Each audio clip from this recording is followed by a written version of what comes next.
Hey, hey, hey, are you ready for a 360 change in your life? Join me weekly as I share steps to get your life in order. Good afternoon, good morning, good evening, wherever you may be. Welcome to my channel, Inspirational Life Journey. I am Sakidra. I am a wife, mother, business owner, and God-fearing woman. I have enjoyed my life thus far, and I hope to inspire you to live a life full of enjoyment. John 10:10 of the Amplified Bible tells us that the thief only comes to steal, kill, and destroy.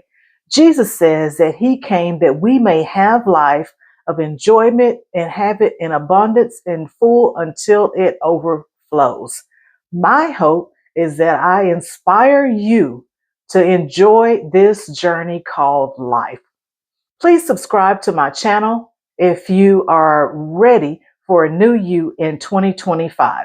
I will release blogs weekly on how to take the necessary steps to start enjoying your life. If you feel that this video will be helpful for you or someone that you may know, please give me a thumbs up. Now, let's get started on this week's topic. But before we do that, let me give you a recap of the videos that I have already shared with you on how to start getting your life on track. We have discussed removing yourself from toxic situations, toxic relationships. We have discussed on how to manage stress, and we have discussed healthy eating habits. Now, this week's topic is get your money right. Are you ready to get your money right? Are you tired of living paycheck to paycheck?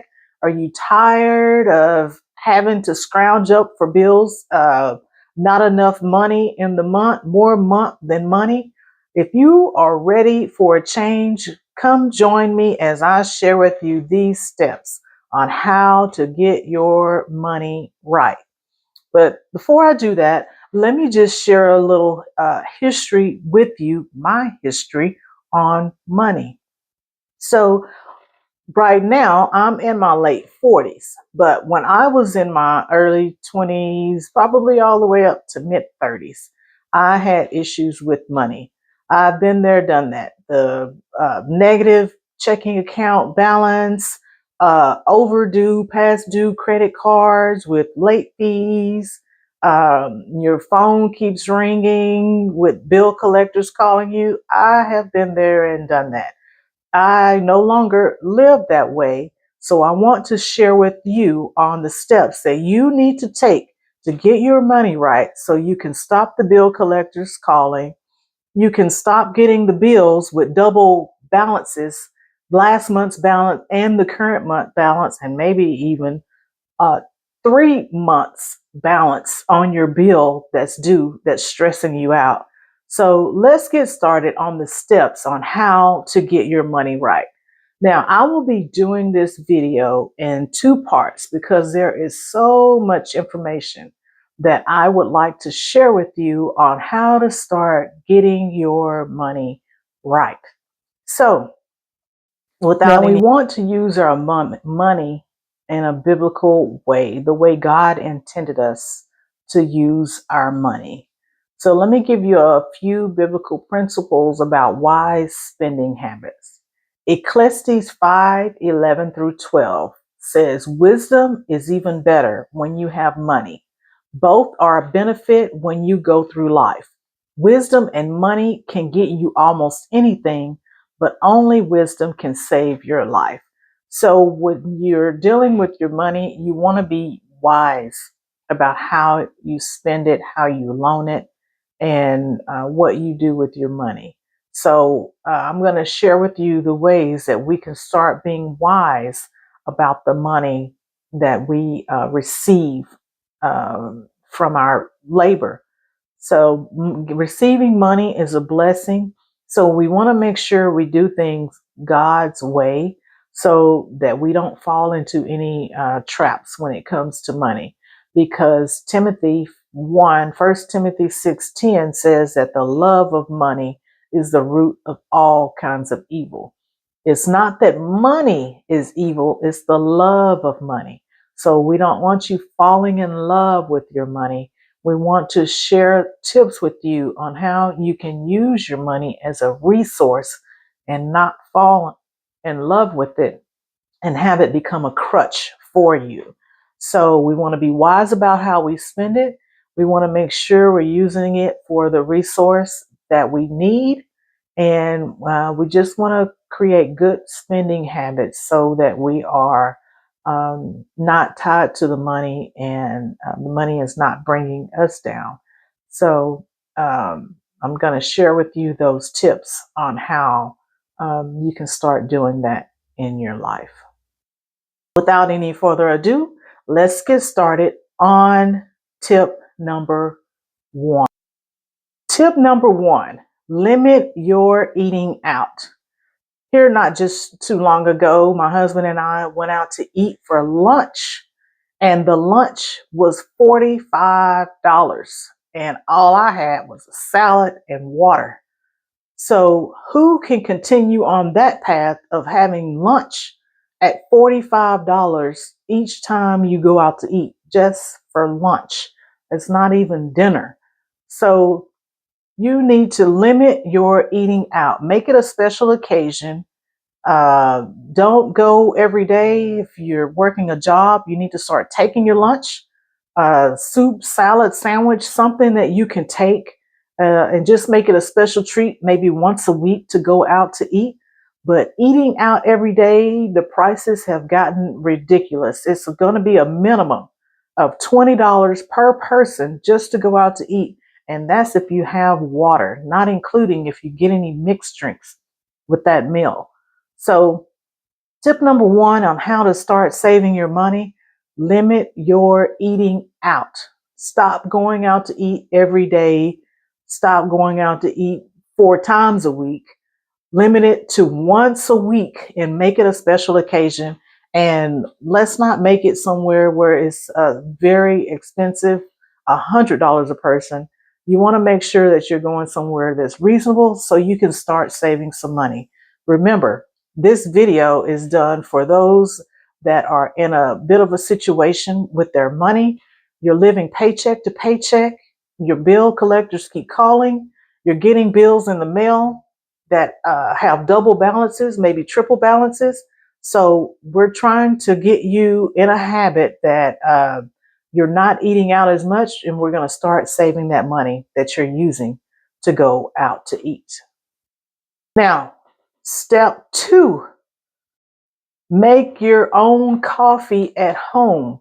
We don't need to go to Starbucks every day or your favorite local coffee shop every single day. If you add up how much you're spending a day on coffee, let's just say you're getting the small coffee, and that small coffee is $5.40. And let's just say you're doing that 5 times a week. 5 times a week at $5.40 a day is $1,417 for the year that you could have had in your savings if you just make your coffee at home. Or if you can't make it at home, if you're running late, you can't make it at home, take a coffee maker to work. If your job does not have a coffee maker already at work, take your special coffee maker to your job. And that way you can start saving that money and not spending it on a simple drink that you can make at home. They have so many creamers at the store that you can make your own special drink, do it the same way that your favorite coffee shop is doing it, but a lot less expensive. Now, step number 3. Nowadays, 2025, the thing to do is get subscriptions. Step number 3, manage your subscriptions. You need to sit down and write down all of the subscriptions that you have. Amazon, Walmart, HBO Max, Stars, Netflix, all of these subscriptions that we have gotten accustomed to. You need to make sure that you're not spending more on subscriptions than what you have to spend. So if you're using Amazon, if you're not ordering something every week, it might be more beneficial for you to cancel the subscription and just pay the shipping, or order an extra something and get free shipping. So we don't always need that subscription to get something that day or the next day.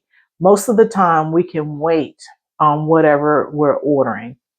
And on the TV subscriptions, the movie subscriptions, make sure you're watching it enough to benefit the cost. You start adding up all of your subscriptions, then you'll see that it's taking up quite a bit of your money that you can be saving towards something that you really need, instead of spending it on the wants that we might can wait later, a little bit later on. So go through your subscriptions and find out what subscriptions you have and which ones you can start eliminating. Sometimes we have these subscriptions and we forget because it's only $9.99 or it's only $5.99. Well, these things add up. And if you're in a money situation, living paycheck to paycheck, you need to make every dollar count. So go through your subscriptions and see which ones you can start eliminating. You might be surprised at what you think you need that you don't need anymore. Now, step number 4. Step number 4. If you work a job, a full-time job, most of the times it's going to have to be a full-time job. And if you are not contributing to your job's 401k, if they offer it, you are leaving money on the table. It's just like throwing money out the window, opening the window and throwing the money out. A 401k is a great benefit that jobs offer, because not all of them offer 401k. So if you are on a job that's offering a 401k, you need to be contributing to that. If you don't know what a 401k is a savings plan for your retirement. If you are in your 20s or 30s, you might, I don't need a savings right now for retirement. I have plenty of time for that. But believe me, time flies. It goes by so fast. You're going to be 40 before you know it, and you won't have anything saved for retirement. And it takes a lot to try to start backpedaling and playing catch up when you're in your 40s to try to save for retirement. And it's even a bigger benefit if you have a job that does 401k match. That means if you contribute $1, they're going to contribute $1. If you contribute $2, they're going to contribute $2. Most of the time, the 401k match, you have to be contributing the maximum amount, probably around 4 or 6%. And you say, oh my goodness, that much money out of my check, you won't even miss it. Because remember, we're not going out to eat as much. We're going to make our coffee at home, and we're going to cancel some of those subscriptions. So that money there you can be using toward your retirement. So you do have the money to spend, to be taken out of your check. You're just spending it in different places. So if you're not doing that, you need to immediately go to your HR department and sign up for the 401k match. If you're already doing it, wonderful. That's a great thing you're doing. Just make sure you're contributing the max and you're getting the match if your company has 401k match. And another thing with the 401k, remember, it's for your retirement. Means when you stop working, you have a fund that you can go to get money from. Social Security checks is not going to be enough. That's only going to be about maybe $1,000, $1,200, $1,400 if you're lucky. That's not enough to cover expenses as we suffer through inflation. So you're going to need to have another savings account that you can pull from when you stop working to pay for your living expenses once you stop working. So currently, if you have that, do not use that as your savings plan. Your 401k is not your emergency fund. it is for your retirement, and you need to act as if you can't touch it. Do not use your 401k for your savings plan. And that takes us into step number 5. Start an emergency fund. Start an emergency fund so that you do not have to use your 401k for your emergency fund. We're going to start an emergency fund separate from our 401k. This is for flat tires, dead batteries. You have to go to the doctor. You have to have surgery. That is for these things that come up that are unexpected. We're going to start an emergency fund. And how are we going to fund that emergency fund? Because we stopped going out to eat as much. We canceled some of our subscriptions and we started making coffee at home. Now we have money to put in our emergency fund. So now when things come up, we don't have to borrow money from somebody that we keep going to them borrowing money. We have our own fund that we can pull from for emergencies. So let's recap. So what we're going to do, we're going to limit our going out to eat. We're going to go through our subscriptions to see if we can cancel some of those. We're going to start making our coffee at home. We're going to contribute to our jobs 401k. And if you are a business owner, you need to be contributing to a SEP IRA, SEP. That's a whole nother video that I would have to do on another day. But if you are self-employed, you also need to have either a Roth IRA or a SEP IRA that you are contributing to towards your retirement. Because like I said, Social Security will not be enough for you to live on unless you're going to just live in a tent and that's it. But if you plan to have a decent lifestyle, Social Security is not going to be enough. You're going to have need another fund of money to support your living expenses once you retire. And finally, we're going to start an emergency fund. So hopefully these things have been helpful for you. Please give me comments, feedback if I missed something. But like I said, this is only part 1. There are so many things that you need to do to get your money right. These are just some of the things that I did to get my money right. So I hope this is helpful for you and it helps you to start on a path to start getting your money right so you can stop living paycheck to paycheck and get on a path to where you're not avoiding phone calls because your bill collectors are calling. If this video has been helpful, please give me a thumbs up, like, and subscribe to my channel so that you will be aware of the other videos when I release those. Part 2 is coming. This is part 1. And like and subscribe, and I will see you next time. Bye.